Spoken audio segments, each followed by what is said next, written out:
David Renan, bonjour. Vous êtes directeur de DJ Innov, alors une école qui forme des DJ professionnels. Alors première question, pour devenir DJ, il faut vraiment suivre une formation? Oui, aujourd'hui, on forme les DJ sur des formations qui vont de 1 an à 3 ans parce qu'on a besoin, entre guillemets, de qualité technique pour pouvoir être disque jockey. Aujourd'hui, c'est un programmateur, c'est quelqu'un qui anime des prestations, c'est quelqu'un qui crée des événements, mais aussi c'est quelqu'un qui compose de la musique. C'est vraiment intégré au métier de DJ. Donc, on a des formations qui sont très techniques, qui durent sur plusieurs années. Alors, quelle qualité faut-il avoir et éventuellement quel diplôme faut-il avoir? Alors en fait, il y a plusieurs cursus possibles. On peut rentrer sans diplôme, c'est-à-dire à partir de la 3e. On peut aussi rentrer avec un bac, puisqu'on peut aller, pour nous, en tout cas notre cas, on peut aller jusqu'à bac plus 3.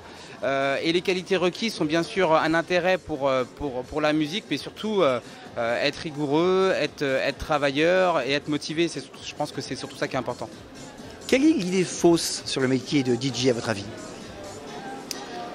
L'idée fausse, je pense que c'est le visuel, c'est-à-dire qu'on va souvent assimiler le DJ soit au DJ du Club Med parce que c'est une image qui est très ancienne, ou soit l'idée du DJ avec les bras en l'air sur une photo.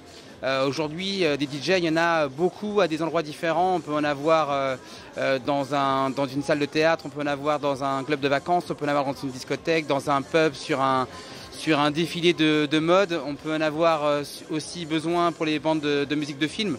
Donc aujourd'hui, c'est un métier qui est utilisé par beaucoup de sociétés différentes. Au-delà de la technique que vous apprenez pendant la formation, est-ce qu'on se constitue finalement un réseau relationnel en étant chez vous? Alors oui, c'est très important parce que nous, on est un organisme de formation, on est un label de musique et aussi un shop.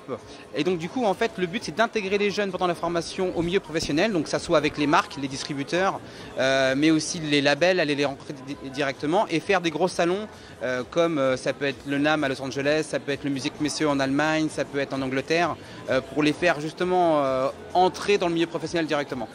Et en termes justement de perspectives d'emploi, elles sont réelles à la sortie? Oui, mais elles sont surtout vastes dans le son, c'est-à-dire qu'on est une école à la base du DJ.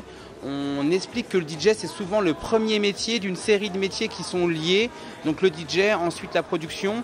Et on va avoir des gens qui vont partir dans le domaine technique, qui peuvent se retrouver chef de produit, par exemple, chez Denon ou chez Pioneer, ou Sales Manager Europe pour une grosse marque de musique, ou technicien support, ou régisseur, ou ingénieur du son. Ça veut dire qu'après, il y a une palette de métiers qui s'ouvre liée à la technique de la musique assistée par ordinateur. David Renan, merci.